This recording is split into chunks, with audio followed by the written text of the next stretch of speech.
Hello everyone and welcome in here to the Friday walkthrough. I'm Carmody alongside Monte Spiller. Kansas State drops a shocker to the hands of Oklahoma State last Friday night, 29-21, and now they have to lick their wounds and head down to Lubbock, Texas for a matchup with the Red Raiders. We're going to talk about the Oklahoma State game, we're going to talk about the Texas Tech game, but before we do, we want to let you know we are sponsored by Booth Creek Wagyu. Remember to elevate your tailgate this season with our friends from Booth Creek Wagyu. The ranch is located just north of Manhattan and proudly raises authentic Wagyu beef from farm to table. Visit their retail locations in Manhattan and Overland Park or online at boothcreekwagyu.com. Monty, I don't think anybody saw that game coming. It was a shocker for many people, including all of K-State fans, coaches, and players. Losing in Stillwater on Friday night, it was really hard to watch. You know, this was the first time, I think, in a long time that I can remember that I was happy that I didn't see the game. I was coaching a high school football game, and obviously after our game was over, the first thing I do is grab my phone, and our PA announcer was nice enough not to announce the score during the game based off requests from different fans and coaches. But when I checked the phone, it was a lot of disappointment, to say the least. It was shocking, and I was down there. Our own Zach Carlson and I made the trip down, and it was surprising, I think, the final score for sure. But, you know, if you would have told me before the game K-State would have lost, I would have been very surprised. But if you would have told me that's how they lost, I think that's where a lot of the surprise came from. I mean, this was a team that had been typically really physical. They had been executing at a fairly high level. Even in the Missouri game, they showed flashes. Yeah. But on Friday night against the Cowboys, just not much went right. Yeah, it was. You know, I chatted with some of my friends via text and social media. People were kind of lashing out. And then when I actually had the opportunity to watch the game for myself, it was kind of like we were in a twilight zone. It was hard to understand, hard to explain what I was watching. It was disappointing, to say the least. But I'm not sure what went wrong. But on the defensive side of the ball, the offensive side of the ball, and special teams, I felt like we got our coach. I felt like they were more physical. They were more motivated than we were.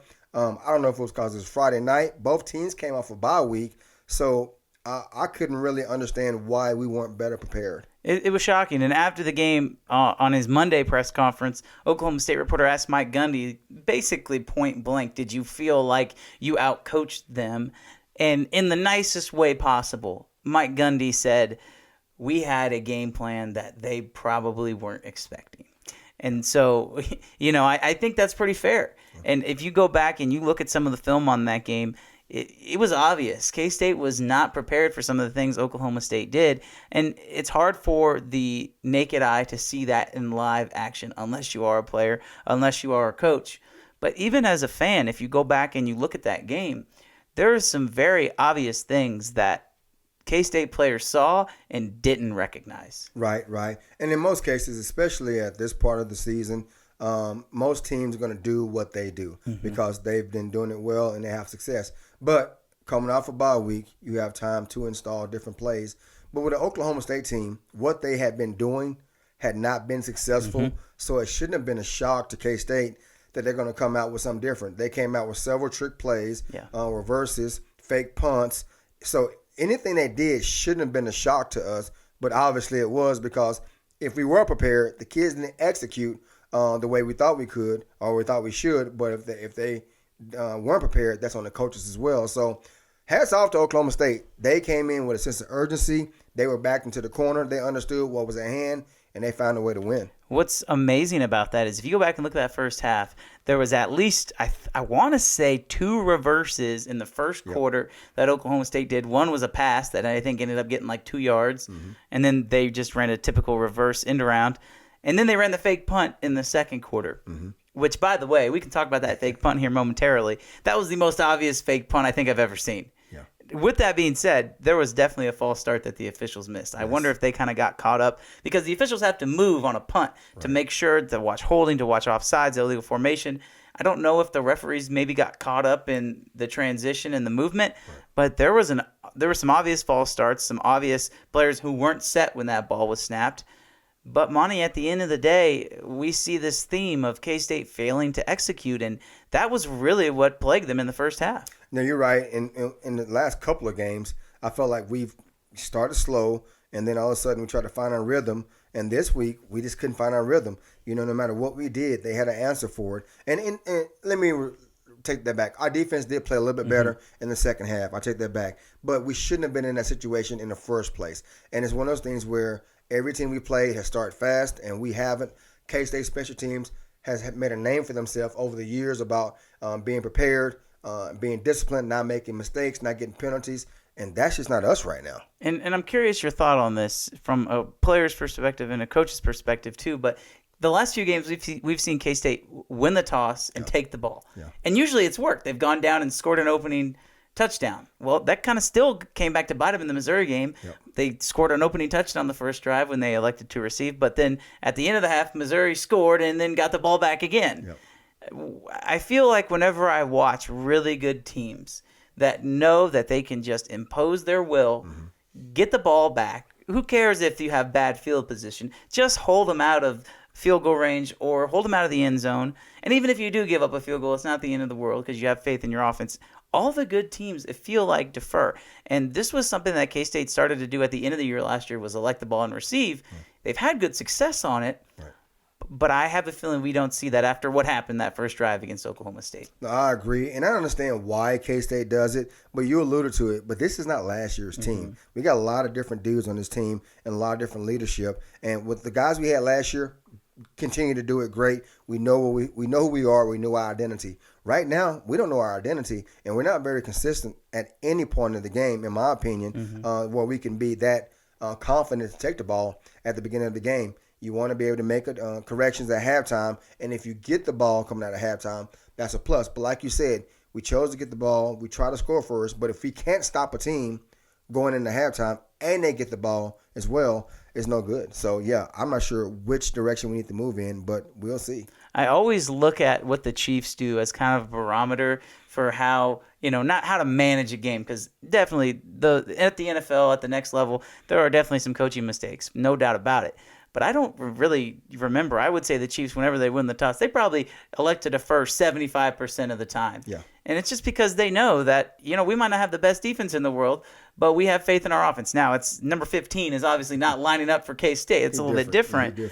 But I still think if K-State wins a toss this week, they're going to defer simply because, especially on the road, especially if you go 3 and out, the crowd is automatically into the game. So we'll talk more about Texas Tech, but that's just kind of something I saw and something that's easily fixable for K-State, no doubt. Yeah. Let's talk about the offense, and then we'll get into the defense a little bit. Obviously, the main headline coming out of Friday night was the quarterback play. And Will Howard, 3 interceptions, 1 for a pick 6. Just give me your overall impressions of where the offense is as a whole right now. Well, obviously, the quarterback position on a good team or a not-so-good team is going to get all the press. They kind of go as the quarterback goes. Even if the quarterback plays decent and the team loses, the quarterback's going to be the first person pointed to in most cases. Quarterback play wasn't great. Watching the game, Will missed some passes that he should have easily made. And on the flip side, there were some balls that should have been caught and they weren't. But there are critical situations where we couldn't produce and we couldn't get first downs and stay on the field. On the flip side, too, I'm not sure. I'm not going to say disappointed. I'm still waiting for our O-line to take over. Prior to the game, we made our predictions, and I felt like our O-line was better than Oklahoma State's D-line, and that wasn't the case. Oklahoma State D-line, they were up for the challenge. They imposed their will on our offense, and they kind of stymied us the first half. So that was disappointment. And then obviously, if the O-line not doing well, the running game can't get going, and then pass protection plays the key as well. So as a whole, we didn't look good the first half. Nothing went right. And it's highlighted by that pick 6. Yeah. But it is worth to remember, this is a 13-7 game before that happens. 20-7 game at halftime, and then K-State has to claw back. You wonder maybe what happens even if they have to punt and they go into the locker room down 13-7. Oklahoma State gets the ball, but with the way the defense had been playing, maybe it works out a little bit differently. There was lots of questions after the game from fans about why Avery Johnson didn't get into the game. They asked Chris Kleiman this. We asked Chris Kleiman this after the game. He said he talked with Colin Klein and just didn't feel like that was the right time. I don't have any issue, quite honestly, with him backing up his quarterback. Bad days are going to happen, and this is Will Howard's team.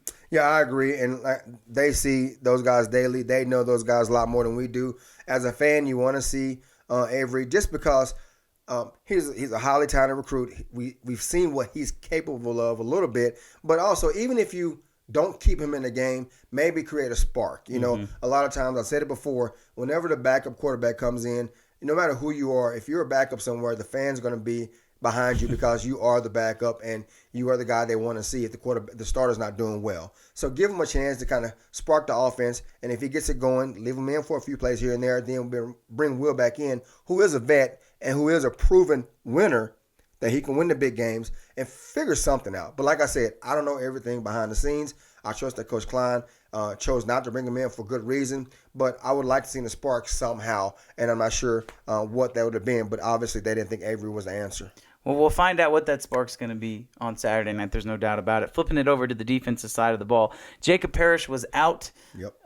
Will Lee was injured in the second quarter, was out. So you had Justice James, a guy who transferred from Tyler JUCO, redshirted last year, gets his first action of the season, and Keenan Garber, a guy who is in his first full season at playing cornerback. Those are the two guys that are tasked with playing corner against Oklahoma State. And I'll just say it. I don't think they did a bad job.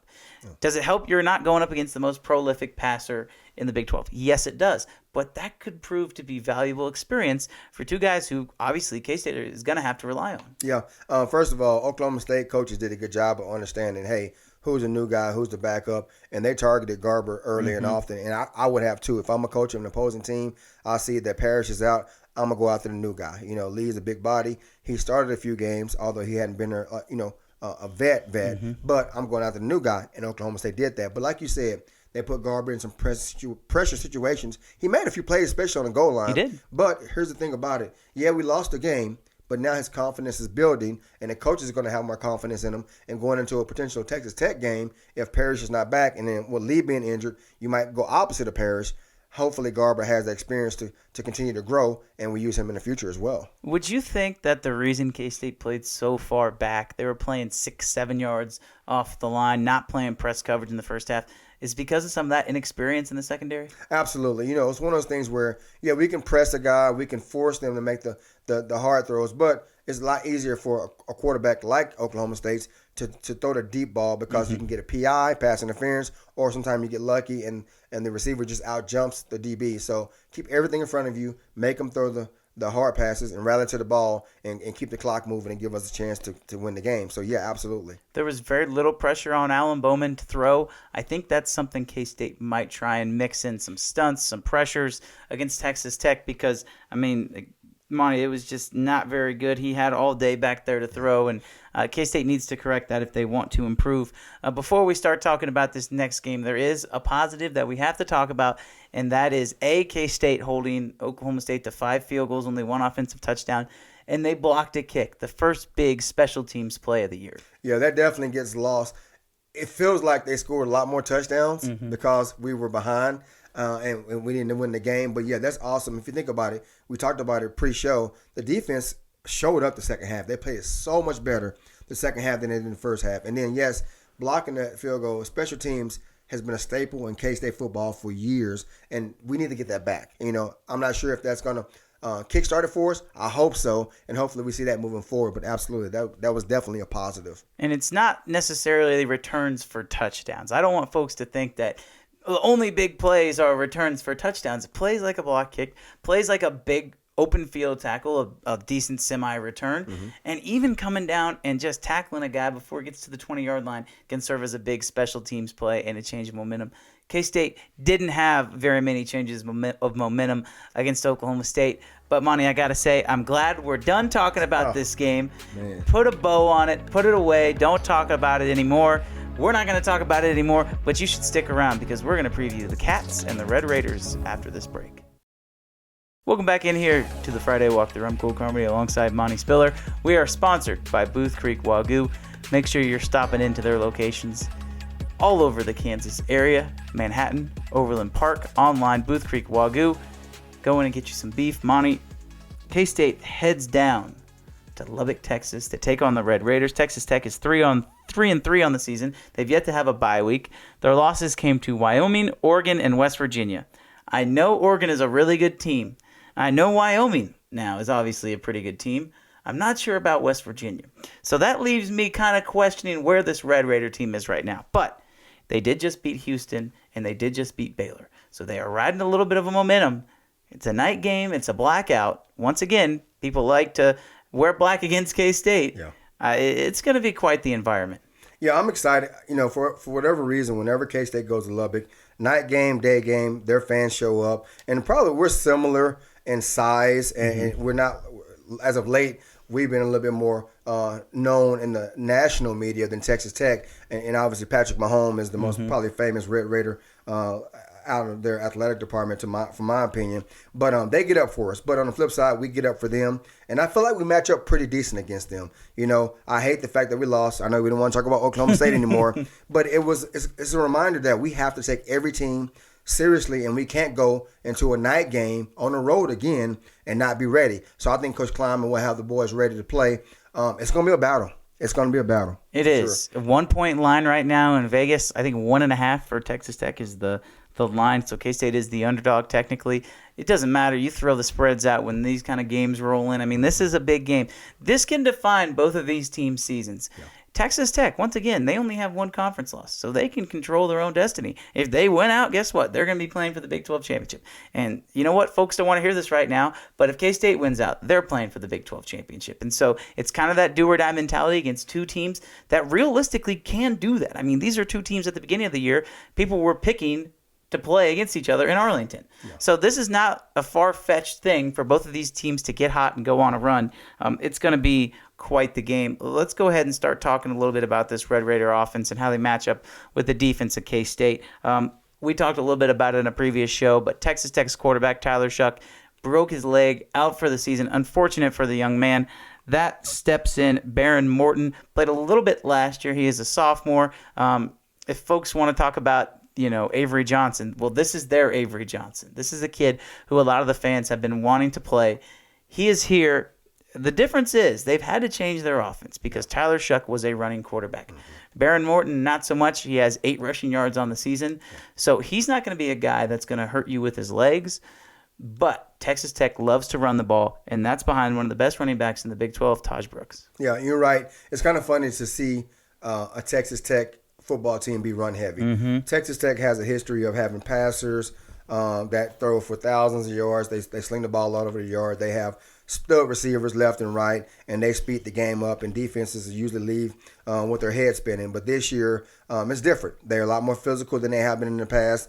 They've also had a history of good O-linemen. They usually have big guys that can move, but this year is not for pass protection. It's more so downhill running. So I think K-State matches up decent against the run game when we fit our gaps well. This will be the third game where our young linebacker core have seen stuff. So I think that everything's slowing down for them. Their eyes are a lot better, and they're filling gaps and not making young rookie mistakes. So I think that'll be better for them as well. And it's going to be interesting. It'll be a lower scoring game than K-State and Tech normally do. But I feel like after our loss again, we'll be better prepared. What do you think about this linebacking core and kind of where they are right now? Because I watched Austin Romaine. He's made some great plays as a true freshman. But there's also been times where you can tell he's a true freshman, rather it be, maybe getting washed down to the inside and maybe getting fooled on, a pulling guard. They run a counter, there's a cutback, and instead of sticking his ground, he kind of gets washed down inside by an offensive lineman. I think there's some growing pains there, but overall, I've been pretty impressed with his performance. No, he, fortunately but unfortunately, he was pressed in the starting due to injury, but it's a blessing in disguise for him. He has the physical tools to be an all Big 12 linebacker. I have no doubt with that, and I think he has the attitude as well. But like you said, seeing things comes with experience, and I think each week, each play, each series, he gets better and better and more confident, and he's well coached, and he's a disciplined young man. So I'm not worried about him, to be honest with you. I think this time later in the season, we'll be talking about him like potential honorable mention type honors. I know I'm getting ahead of myself, but he is what you want as a linebacker for future K-State teams and as a leader as well. And it helps when you have a guy in Des Purnell and Austin Moore next to him who are playing at all conference levels. Chris Kleiman mentioned that in his press conference on Tuesday. One thing Texas Tech does that is pretty unique is they are a very analytical team. And we didn't talk about this in the first half, but K-State's starting to side more with those analytics. They went for 2 down 14. That's what the analytics tells you to do.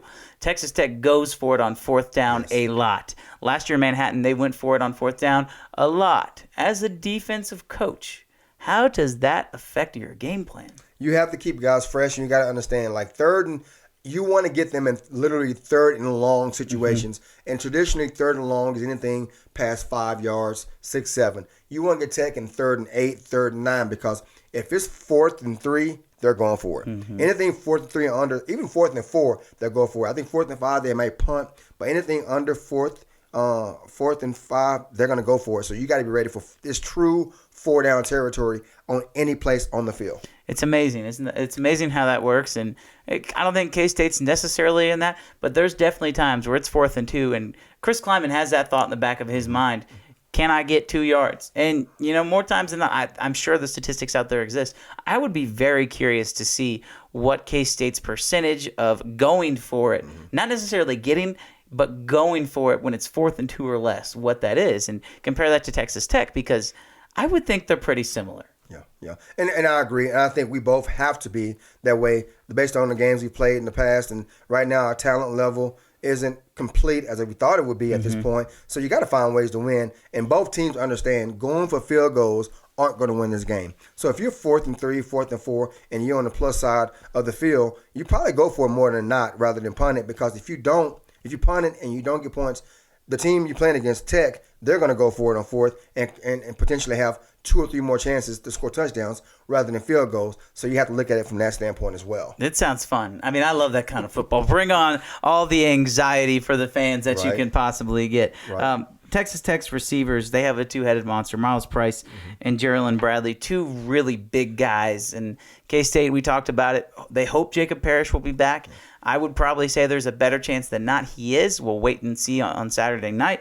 But how they match up with the receivers will also be something to watch, because if you have a young quarterback going against young defensive backs, this could be an opportunity for the defensive backs to maybe put their flag in the ground and do something pretty special. Yeah, I agree. I'm not sure what game plan Coach Kleiman is going to come with, but one thing that does concern me, I think our corners struggle defending the slant. The last couple of games, offenses understand K-State going to be in pressure, and so what's the easiest pass for a quarterback, the quickest to get the ball out, either a quick out or a quick slant. And our guys didn't do a great job of defending the slant, taking away the inside and allowing guys to get inside and get plus yards. That wasn't every case, but there's some case, and we were playing so far off that allowed the receivers to get slants. So I'm kind of curious to see if we'll come down, play a bracket-type defense, or bring our guys closer to the line and play press and force the young quarterback to make throws over the top. So, like I said, Coach Kleiman, has more film on those guys than we do, and they know what to expect. So hopefully we find a way to take away the pass game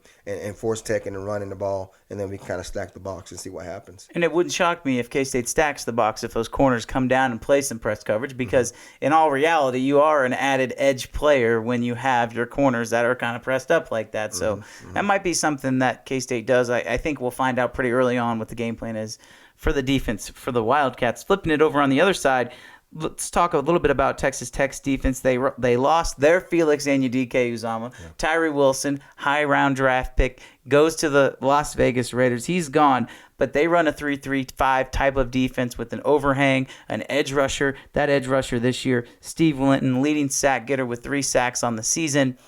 But this Texas Tech defense has had some holes. Their 4 leading tacklers are linebackers and defensive backs. But there has been times where this defense has been a little shaky. Yeah, I see DJ having a big game. I think the cure-all to a struggling offense is getting the running game started. And I think DJ was frustrated last week because the O-line didn't open up the holes like he was expecting them. I'm not placing blame on anybody, but I feel like he's going to run with a sense of urgency, kind of like the Good Morning Football angry runs. I can see DJ having a lot of angry runs and finishing off people and getting back on track. So I think he'll have a big day. What's so cool about this matchup for K-State is that Texas Tech does struggle to defend the run, specifically the quarterback run. And if you go watch some games against Texas Tech, that's kind of where they're vulnerable. And I've been banging that drum the whole year. Will Howard needs to run the ball. Yeah. We talked a little bit about Avery, but this could be a spot where it is kind of like Missouri, where we said, hey, they're going to use the quarterback run, and they brought Avery in. There was packages for him. I would anticipate a lot of quarterback run between Will and Avery this game. I agree, and I think it will be a win-win for K-State. If we can get the quarterback run going, that forces Tech to kind of change what they do, because normally when we do have a quarterback run, we have a fullback or a running back leading up in the hole, and it opens up everything else in the passing game down the field. But on the flip side, too, it allows Will to get his confidence back.